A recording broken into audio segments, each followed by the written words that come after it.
soin de toi, maître. Heureuse est la mère qui t'a porté et allaité. Heureux plutôt ceux qui écoutent la parole de Dieu et qui l'observent.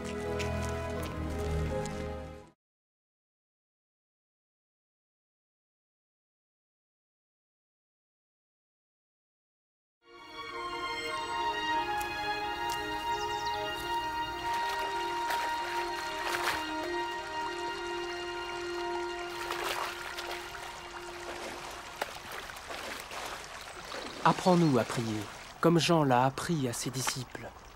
Quand vous priez, dites « Notre Père qui es aux cieux, que ton nom soit sanctifié, que ton règne vienne, que ta volonté soit faite sur la terre comme au ciel.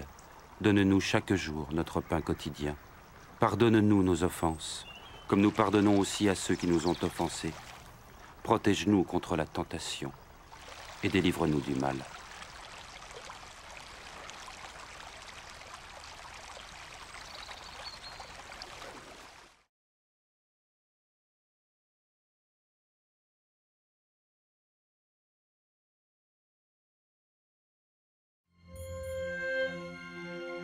Dans les Saintes Écritures, Dieu déclare que le Messie viendrait pour être le sauveur du monde. La vie de Jésus prouve qu'il est bien celui dont les prophètes avaient parlé. Ésaïe a prophétisé que la Vierge deviendrait enceinte et qu'elle enfanterait un fils. Des siècles plus tard, la naissance de Jésus accomplissait cette prophétie.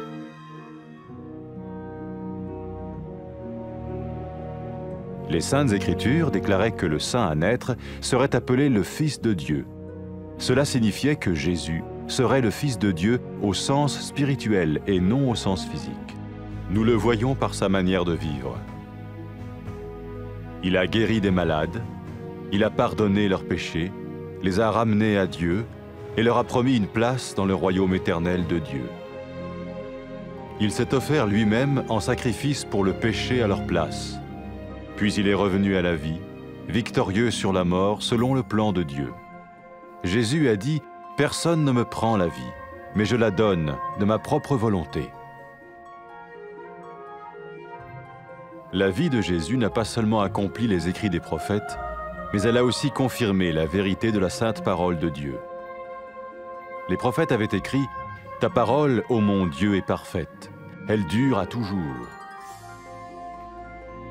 Jésus lui-même a dit « Le ciel et la terre disparaîtront, tandis que mes paroles ne disparaîtront jamais. » Jésus est venu pour nous donner la vie dans toute sa plénitude. Mais quand l'homme a désobéi à Dieu dans le jardin d'Éden, il a choisi sa propre voie et ses actions l'ont séparé du Créateur.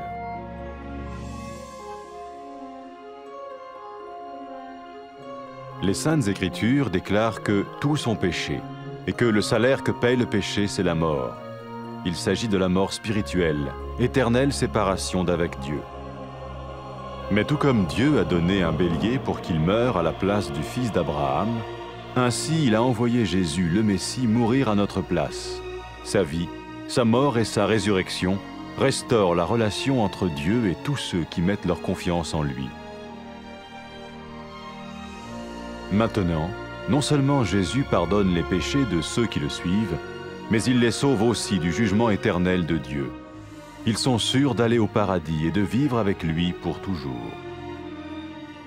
C'est cette vie et cette liberté de la culpabilité et du pouvoir du péché que Jésus offre à chacun aujourd'hui.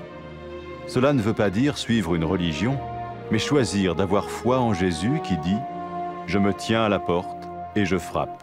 Si quelqu'un entend ma voix et ouvre la porte, j'entrerai chez lui. » Cela veut dire se tourner vers Dieu et croire que Jésus vient dans nos vies pardonner nos péchés et nous rendre tels qu'il veut que nous soyons. Il ne suffit pas d'approuver intellectuellement ce qu'il dit, ni de vivre une expérience émotionnelle. Nous le recevons par grâce, au moyen de la foi, par un acte de notre volonté. Lorsque quelqu'un est prêt à suivre Jésus le Messie, il peut lui parler par une simple prière. Peut-être êtes-vous prêt maintenant à ouvrir votre vie à Dieu. Si oui, vous pouvez vous joindre à la prière suivante, silencieusement. dans votre cœur.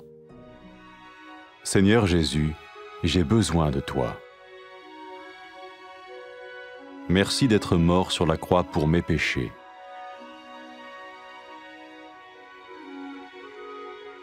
Je confesse mes péchés et je m'en repens.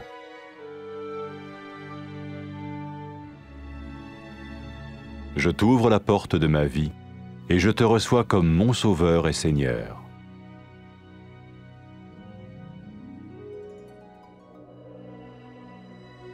Merci de me pardonner mes péchés et de me donner la vie éternelle.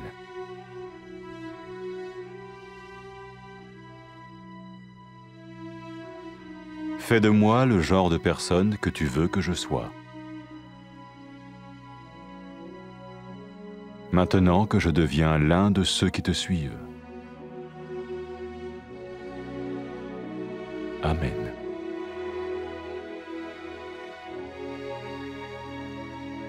Jésus a dit à propos de ses disciples, « Mes brebis écoutent ma voix, je les connais et elles me suivent. » Pour expérimenter la vie en abondance promise par Jésus, ceux qui le suivent parlent à Dieu chaque jour dans la prière et lisent ou écoutent sa parole. Ils parlent de lui à d'autres personnes et rencontrent régulièrement ceux qui l'aiment et le suivent.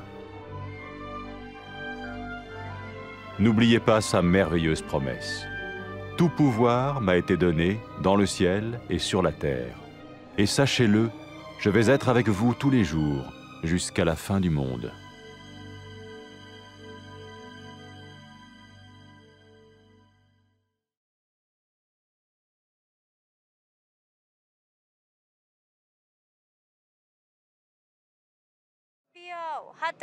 hooyadii ku dhashay kuna nuujisay ayaa barakaysan weli waxa aad u barakaysan kuwa Ilaahay erigiisa maqla kuna dhaqma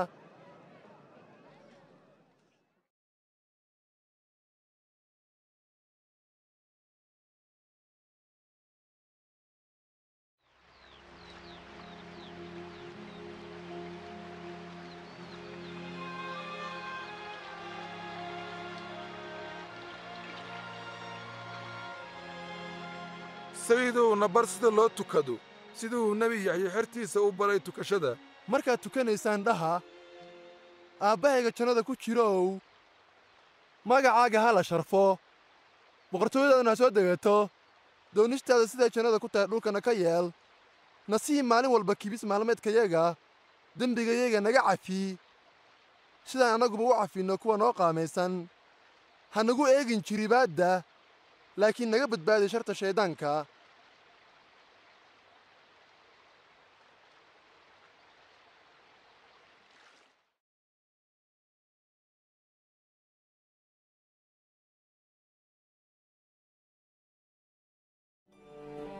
nabiyaalkii waxay saadaaliyeen inuu eebbe soo diraayo masiixa uuna dembiyaalka ka badbaadinayo xiriirkoodana u soo celin doono xagga eebbahooda nolosha sayid ciise ayaa aad noogu caddaynaysa inuu runtii yahay badbaadihii u ballanqaaday inuu u soo dirayo adduunka ishaaciya wuxuu saadaaliyey inay gabar bikra ah uuraysanayso wiilna dhali doonto wayna noqotay ilaah awooddiisa iyo kelmaddiisa ruuxa daahirka ayaa maryar oo bikra ah ku haraysmay wayna uurowday masiixuna sidaas ayuu ku dhashay siday qoralladu u sheegeen dhalashadiisa waxay mucjiso sumad ah u noqotay eebbe inuu wiilkan yahay masiixa oo eebbahayna ugu magacaabay wiilkayga haddana u dhow eebba xaggiisa dadku markay sayid ciise arkeen waxay kaloo arkeen eebba awooddiisa iyo maamulkiisa isagoo haddana u ballanqaaday ummaddiisa rumaysa inuu boqortooyadiisa daa'inka kula waari doono sayid ciise wuxuu noloshiisa u hibeeyey silaca ummadda oo dhan darteed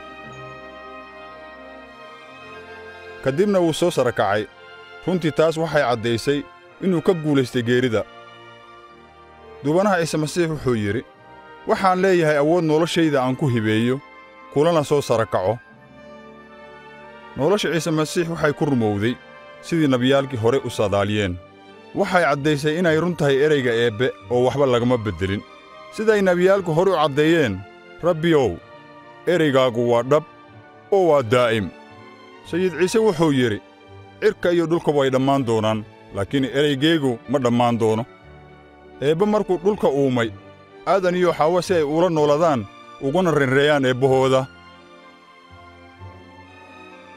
laakiin iyagu way caasiyeen amarka eebbahooda ceebtaas darteed ayaa eebbahooda xiriirkoodii ku kala go'ay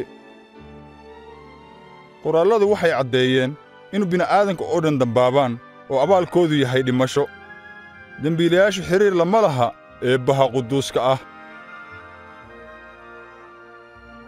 laakiinse sida eebbo ugu keenay wan kuna beddelay wiilkii nebi ibraahim innagana eebba duubanaha ciise masiix wuxuu inoogu soo diray inuu dembigeenna loo hibeeyo uuna dhinto beddelkeenni noloshiisa dhimashadiisa iyo sarakaciddiisa waxay dib u soo celinaysaa xiriirkii u dhexeeyey eebbe iyo ummaddii rumaysa sidaas awgeed kuwa ciise masiix xertiisa noqda waxay ka badbaadayaan ciqaabta naarta daa'inka ah eebbahoodana kula waarayaan jannada sayid ciise xertiisa wuxuu ku yidhi daraadday qurmaha oo dhan ugu naadiya farriinta wanaagsan inuu eebbe u dembi dhaafayo kuwa dembigooda ka toobadkeena oo aniga i rumeeyo sayid ciise masiix wuxuu kaloo xertiisa u ballanqaaday inuu soo diraayo ruuxa quduuska ah si uu u tuso jidka toosan uuna siiyo awood ay ugu dhaqmaan jidka eebbe markay naagtii dembiilayda ahayd noqotay xertii ciise masiix wuxuu ku yidhi dembigaaga waa la cafiyey waana lagaa badbaadiye waayo anigaad igu kalsoon tahay weliba sayid ciise wuxuu kaloo yidhi haddii ay dadku eebbe aad u jeclaadaan waxay caddaynaysaa in dembigooda la cafinaayo markuu dembiiluhu iskutallaabta saarnaa oona awooddarrida haysay sayid ciise wuxuu ku yidhi maanta jannada ayaad ila joogi doontaa kuwa oggolaada inay xertiisa noqdaan waxay xidhiirkooda ku bilaabayaan sida ducada tan eebbaha naxariista badnaayow adigaa quduus ah wax walba adigaa ka sarreeya aniga waan ka xumahay amarkaagaan diiday waana kugu dambaabay waad ku mahadsan tahay inaad sayid ciise ii soo dirto kuna dhinto iskutillaabta daraaddey ka dibna uu dib u soo sarakaco waxaan ku mahadinayaa silica iyo iqaabta uu u maray aniga dembiyadayda daraaddood waxaan doonayaa inaan noqdo sayid ciise xertiisa isaguna noqdo badbaadiyahayga iyo rabbigaygaba waxaan ku mahadinayaa sidaad ii cafisay oo boqortooyadaada daa'inka ah iigu dartay waxaan kaa rabaa inaad ruuxa quduuska ii hibayso oo aad jidka xirnimadaada ii tusto ruuxa quduuska ah ha i siiyo awood uu qalbigayga kugu jeclaado oo aan ku noolaado nololaad raalli ka tahay oo ummadaha oo dhan ku ammaanaan meel kasta dunida ay joogaan aamiin sayid ciise xertiisa wuxuu u sheegay laxdaydu codkaygay maqashaa waan aqaannaa iyaguna waa i soo raacaan sayid ciise masiix xertiisa way kulmaan maalin kastana way la hadlaan waxayna bartaan qoraallada eebbaha waxay ku dhaqmaan jidka sayid ciise waxayna u naadiyaan farriinta wanaagsan kuwa kale sayid ciise masiix wuxuu xertiisa ku hagaa kuna dhiirigeliyaa jidka toosan kuna hibeeyaa awoodda ruuxa quduuska ah waxay maankooda ku hayaan murtida duubanaha sayid ciise masiix xertiisuna wuxuu u ballanqaaday markuu daruuraha sare ugu kacay isagoo leh eebbahay wuxuu i siiyey awood buuxdo taa jannada iyo dhulkaba lagu maamulo xasuusnaada mar kasta waan idinla joogaa ilaa ay adduunyadu ka dhammaanayso